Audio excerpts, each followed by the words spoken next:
Shalom anak-anak yang terkasih di dalam Tuhan. Selamat bertemu kembali dengan Ibu pada pelajaran pendidikan agama Kristen. Apa kabar anak-anak semua? Ibu harapkan kalian semua dalam keadaan sehat selalu dan tetap di dalam lindungan Tuhan yang Maha Kuasa. Sebelum kita memulai pelajaran hari ini, mari kita mau berdoa, kita memohon pertolongan dan pimpinan Tuhan agar proses belajar mengajar kita dapat berjalan dengan baik. Mari kita berdoa. Tuhan Yesus, Bapa kami yang ada di dalam kerajaan surga, kami mengucap syukur Tuhan atas penyertaan-Mu di dalam kehidupan kami, sehingga pada hari ini Tuhan, kami boleh bersama-sama untuk memulai proses belajar mengajar. Mari Tuhan Engkau sertai kegiatan kami ini dari awal sampai akhir. Hanya di dalam nama Tuhan Yesus, kami berdoa, kami mengucap syukur. Amin. Nah anak-anak, sekarang kita mau memuji Tuhan dengan lagu Ku Perlukan Juru Selamat. Mari anak-anak kita bangkit berdiri, kita menyanyi sambil bertepuk tangan.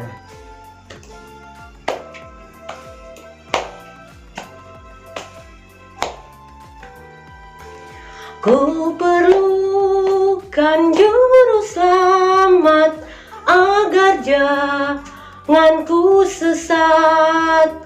Selalu harus ku rasakan bahwa Tuhanku dekat, maka jiwaku tenang, takkan takut dan enggan bila Tuhanku membimbingku di malam pun tentram.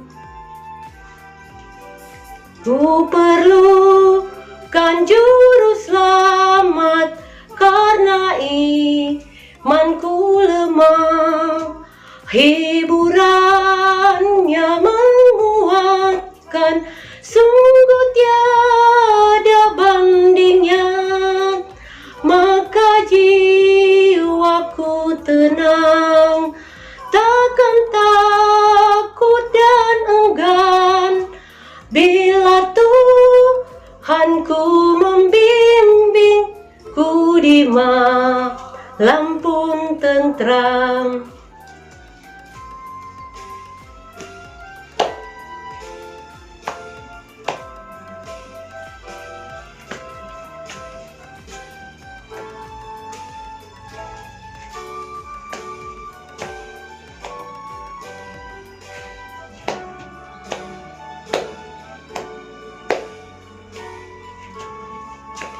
Ku perlukan Juru Selamat agar ku dibimbingnya melintasi arus Yordan ke negeri bahagia. Maka jiwaku tenang, takkan takut dan enggan bila Tuhanku membimbingku di malam pun tentram. Lah Tuhanku membimbingku di malam pun tentram. Anak-anak, nah sebelum kita memulai pelajaran hari ini, Ibu mau cek dulu kehadiran anak-anak semua. Apa ada yang tidak hadir? Nah, dari murid yang ada, Ibu lihat karena jumlah anak murid dari Ibu Guru hanya 8 orang, jadi Ibu tahu ada 1 orang yang tidak hadir. Nah, dan tadi Ibu sudah menerima surat dari orang tuanya bahwa teman kita, Leora, pada saat ini dalam keadaan sakit, dia tidak bisa turun ke sekolah. Nah, mari anak-anak kita doakan supaya teman kita, Leora ini cepat sembuh atas jamahan Tuhan dan bisa kembali bersama-sama dengan kita belajar. Nah, anak-anak, Ibu juga berterima kasih kepada anak-anak karena pada hari ini, pada saat Ibu Guru masuk di dalam kelas, anak-anak sudah melaksanakan tugasnya, yaitu membersihkan ruangan kelas, Kursi dan meja sudah tertata dengan rapi dan anak-anak sudah melaksanakan piket dengan baik. Ya, diharapkan juga setiap hari anak-anak yang bertugas harus tetap melaksanakan tugasnya, yaitu membersihkan ruangan kelas, mengatur kursi dan meja, dan jangan lupa menyiram tanaman yang ada di dalam dan di luar kelas. Nah, anak-anak sebelum belajar juga anak-anak harus mengeluarkan buku tulisnya atau alat tulisnya di atas meja. Dan jangan lupa, anak-anak sudah ibu sampaikan bahwa setiap pelajaran agama harus membawa Alkitab. Nah, sekarang anak-anak sudah taruh di atas meja, anak-anak pasti sudah siap. Sudah siap semua ya anak-anak? Kita mau belajar dengan penuh semangat, dengan penuh sukacita. Nah, anak-anak, untuk kompetensi dasar kita pada hari ini tentang pelajaran Allah penyelamatku, yaitu diharapkan dengan pelajaran ini kita menerima dan mensyukuri karya penyelamatan Allah dalam Yesus Kristus, membiasakan berperilaku sebagai orang yang sudah diselamatkan oleh Yesus Kristus, memahami karya penyelamatan Allah dalam Yesus Kristus, dan mempraktekkan cara hidup sebagai orang yang sudah diselamatkan Allah di dalam Yesus Kristus. Nah, untuk tujuan kita mempelajari pelajaran ini, anak-anak, jadi diharapkan dengan mempelajari pelajaran Allah penyelamatku, ibu harapkan anak-anak dapat menjelaskan arti penyelamat dan siapa yang dimaksud penyelamat. Anak-anak bisa menyebutkan alasan mengapa manusia membutuhkan penyelamat, menghayati perlunya juru selamat dengan menyanyikan lagu rohani dan menulis pesan atau makna lagu tersebut, serta menyatakan tekad sebagai orang percaya atau orang berdosa yang sudah diselamatkan dengan anak-anak membuat doa atau puisi atau proyek bersama. Nah, anak-anak, untuk materi hari ini, metode pembelajaran kita yaitu discovery learning, yaitu diskusi, tanya jawab, dan audio visual. Nah, anak-anak, sekarang ibu tanya sama kalian, apa masih ingat pelajaran minggu yang lalu? Ada yang bisa menjawab? Di antara kalian ini apa masih ingat? Ya, benar, ada yang menjawab. Si Nando menjawab bahwa pelajaran minggu yang lalu tentang arti bertobat. Benar. Terima kasih ya. Nah, anak-anak, pernah kamu merasakan pertolongan Allah dalam kehidupan kalian? Atau pernahkah kamu menolong orang lain? Nah, untuk pembacaan Alkitab kita pada hari ini, coba anak-anak bisa dibuka juga di dalam Alkitab Perjanjian Lama, yaitu Daniel pasal 3 ayat 1 sampai 30. Ayo, coba bisa dibuka, dan yang lain bisa menyimak di dalam Alkitab, dan yang lain bisa mendengarkan pembacaan Alkitab yang akan ibu ceritakan buat kalian. Ya, anak-anak pasti rindu sekali mendengarkan ceritanya. Ya, benar, kita akan mendengarkan cerita bersama-sama di mana di dalam Daniel ini bercerita tentang 3 sahabatnya Daniel, yaitu Sadrak, Mesak, dan Abednego. Nah, anak-anak, pada waktu itu kota Yerusalem ini dikuasai oleh seorang raja dari bangsa Babel. Ada anak-anak yang tahu siapa raja yang memerintah pada saat itu? Ya, benar anak-anak, raja pada saat itu yang memerintah bernama Nebukadnezar. Nah, karena saat itu dia berkuasa atau memerintah, maka dia membuat sebuah patung. Nah, patung yang dibuatnya ini terbuat dari emas. Nah, anak-anak, dia membuat patung terbuat dari emas dan patungnya sangat tinggi. Nah, lalu setelah dia membuat patung, dia mengundang semua pemimpin bangsa, bahkan rakyatnya. Dia memberitahukan untuk apa? Melihat patung yang dibuatnya.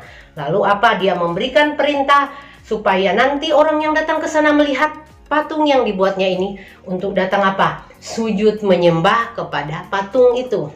Nah, pada saat itu semua orang, pemimpin bangsa, bahkan rakyat ada yang ikut berbondong-bondong ke sana.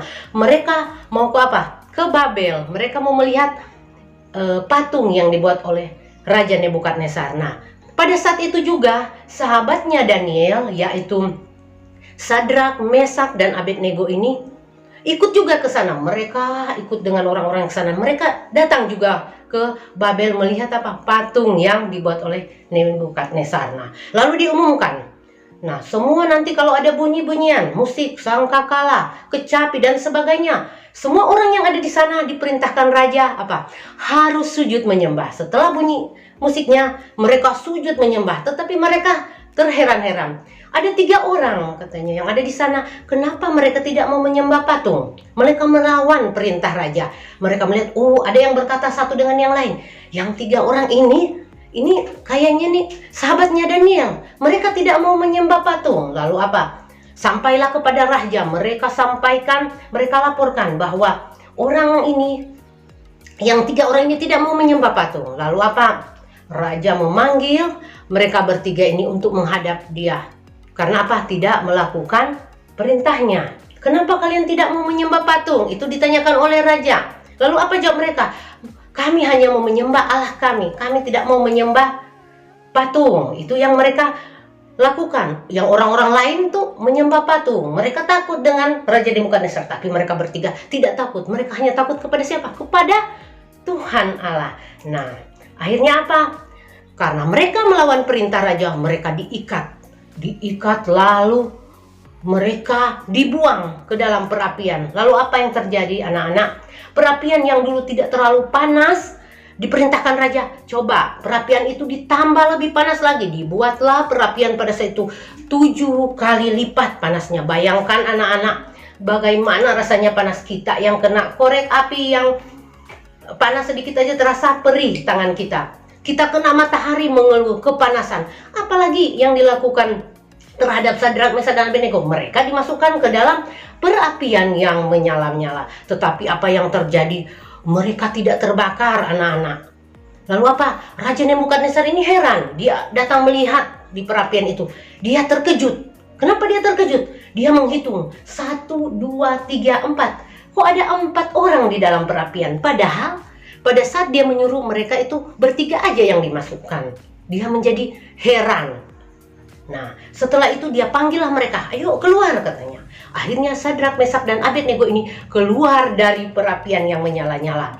Lalu apa? Tambah terkejut lagi rajanya. Dia melihat tidak bau bakaran di dalam tubuh mereka. Bajunya masih utuh, rambutnya juga. Dan apa? Mereka sehat-sehat saja, tidak terjadi apa-apa. Lalu apa?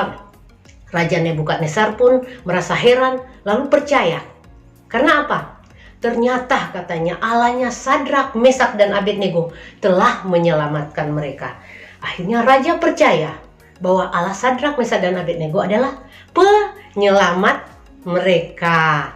Nah, akhirnya dia memerintahkan kepada mereka, jangan sampai ada satu orang pun melawan atau melanggar perintah dari Allah mereka. Harus taat kepada Allahnya Sadrak, Mesak, dan Abednego.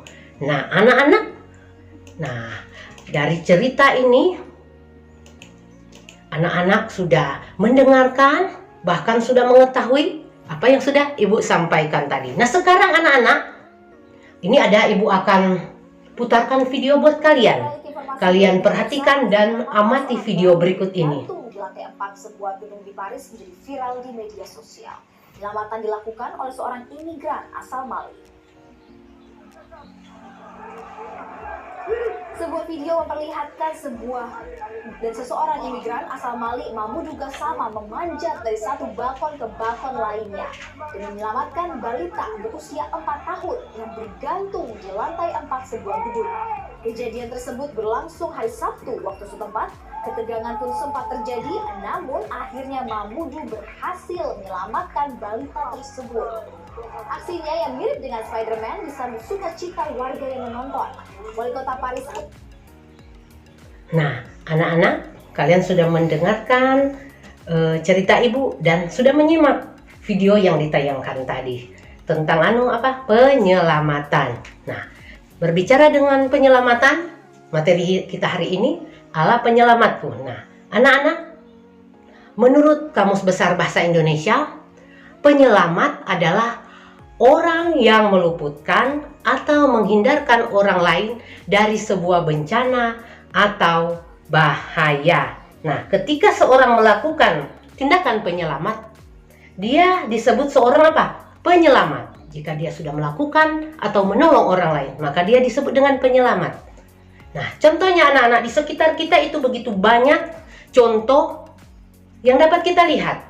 Penyelamatan baik dilakukan secara pribadi ataupun secara berkelompok atau tim. Nah, di TV bahkan di media cetak kita bisa melihat contohnya bila terjadi banjir yang beberapa hari lalu kita tonton di TV di mana terjadi banjir bandang. Nah, di mana pada saat terjadi banjir bandang tersebut ada seorang nenek yang tinggal di dalam rumah, dia tidak bisa melakukan apa-apa. Ancaman terjadi di dalam hidupnya. Karena apa? Ancaman bahaya. Ancaman dia tidak selamat. Tapi apa yang terjadi? Dia berusaha meminta pertolongan. Akhirnya apa?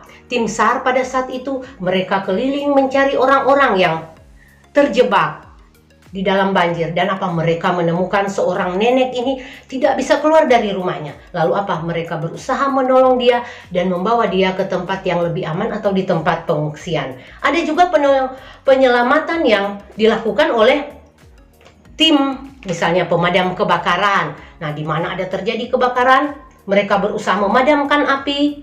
Dan apa? Di saat teman-teman yang lain memadamkan api, ada temannya sebagian apa? Mencari orang yang masih ada di dalam rumah, dan mereka menemukan seorang anak kecil, dia juga tidak bisa menyelamatkan dirinya. Lalu apa? Mereka berusaha menyelamatkan anak itu dari apa? Amukan api atau kobaran api di dalam rumahnya.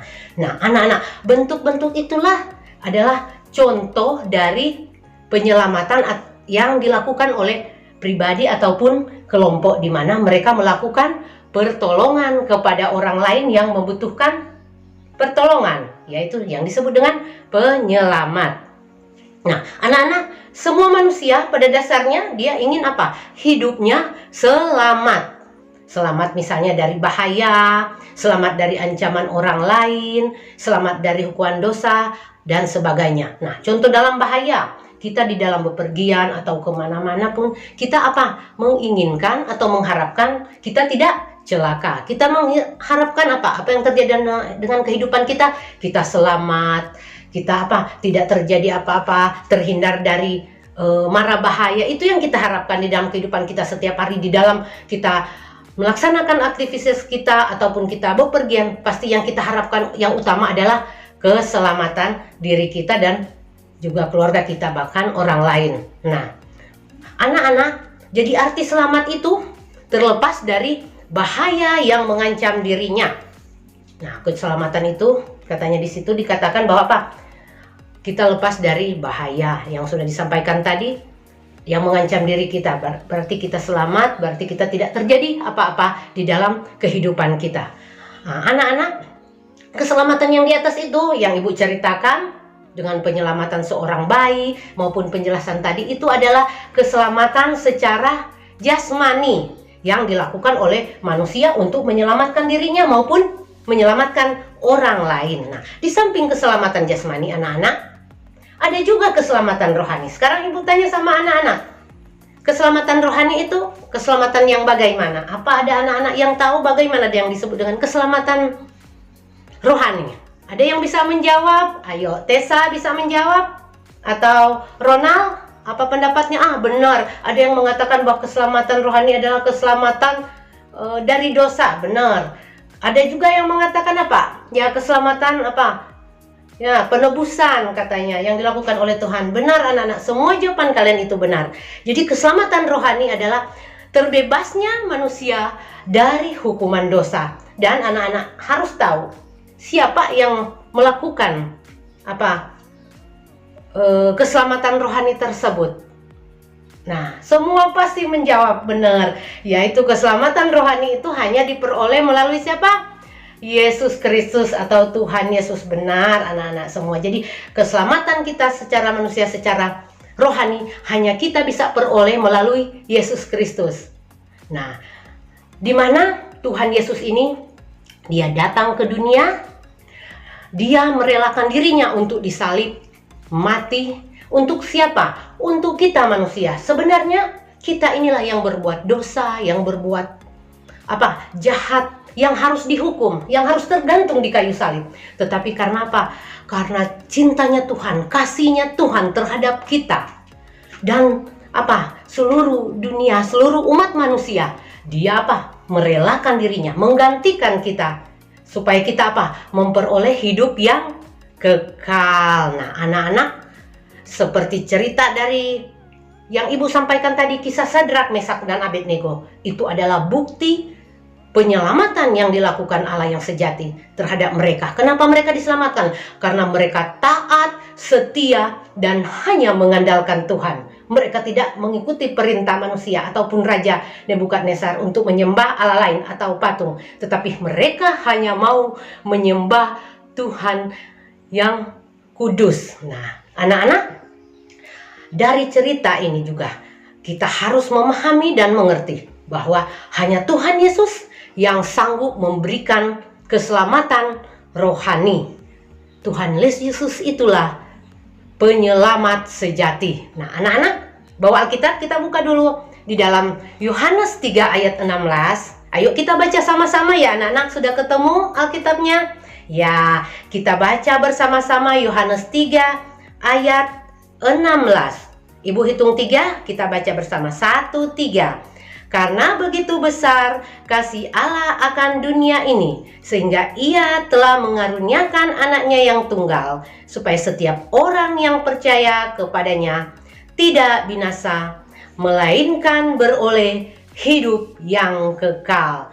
Nah, anak-anak, dari pembacaan Alkitab ini, itu buktinya bahwa Tuhan datang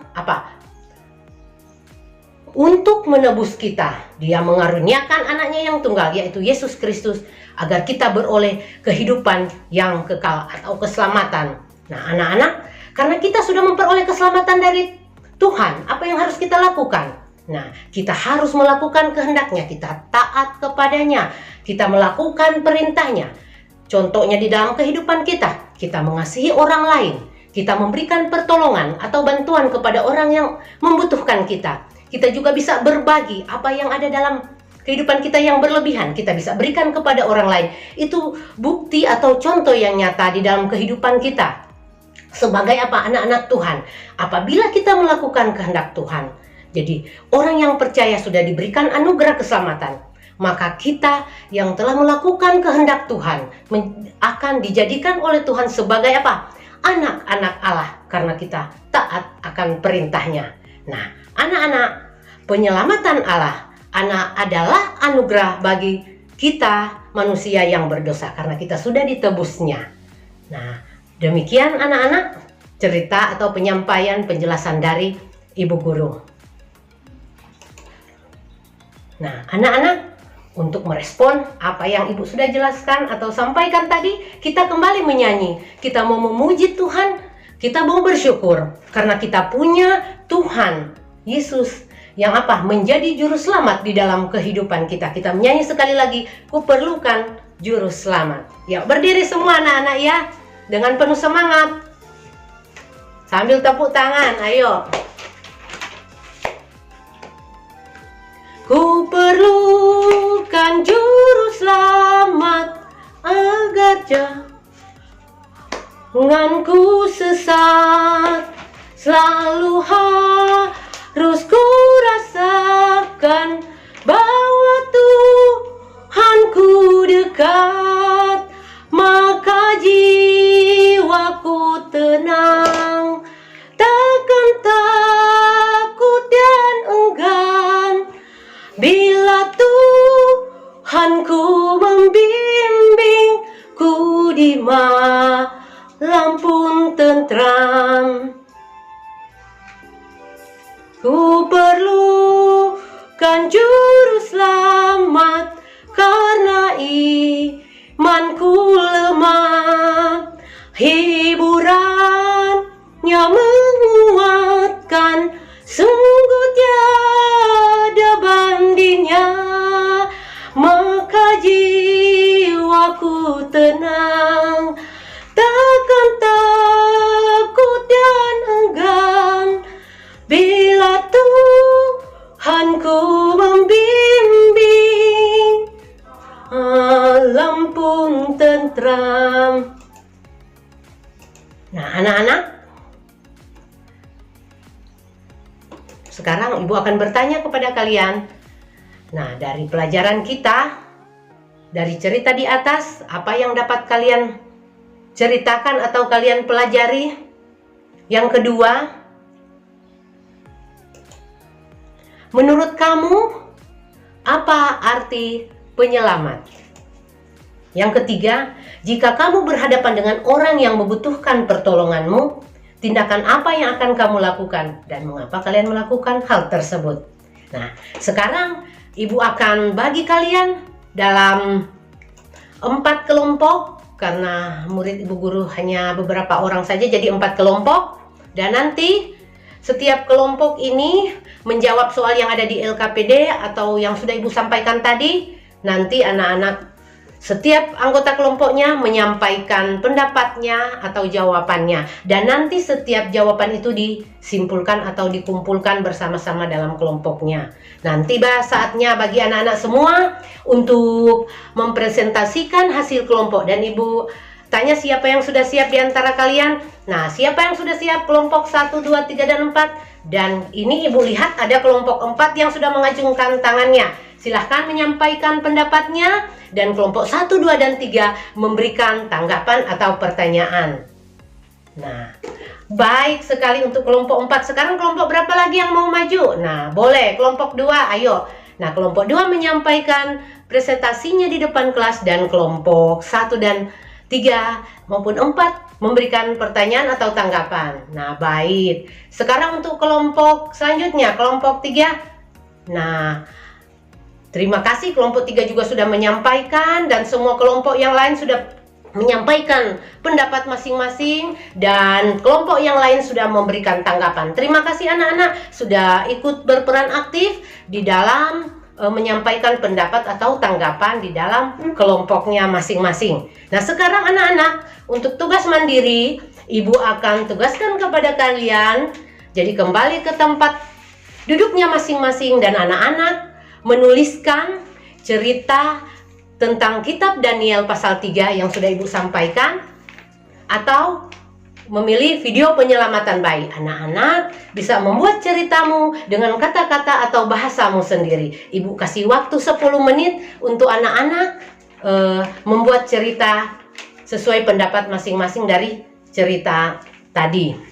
Nah, Ibu lihat siapa yang sudah selesai? Ayo, pinter. Nah, sekarang kumpul dan Ibu lihat semua sudah memberikan tanggapan atau ceritanya masing-masing. Tapi semua tujuannya secara pribadi itu sudah bagus semua. Dari pandangan masing-masing sudah ada tentang penyelamatan maupun cerita tentang Sadrak, Mesak, dan Abednego yang ada di dalam kitab Daniel.